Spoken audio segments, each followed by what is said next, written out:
bilan juda yaqin, lekin ular Samarqand atrofidan ketgan. Bekorga emasdan.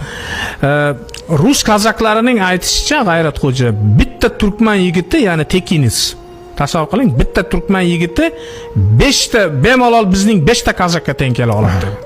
Bu nihoyatda jangovar turkiylar. Bu men qoyil qoldim. U kazaklar Fransiya o'sha hatto Fransiya Napoleon imperiyasini tormor qilganda u kazak Napoleon kazaklarga qoyil qolgan. Lekin kazaklar aytgan-ku, Napoleon 20 mingta kazagim bo'lganda dunyoni olardim dedi. Lekin kazak buni aytayaptiki, bizni bitta kazakka 5 ta kazagimizga bitta turkman tekinis teng kela oladi. Albatta, mana shunday xalq.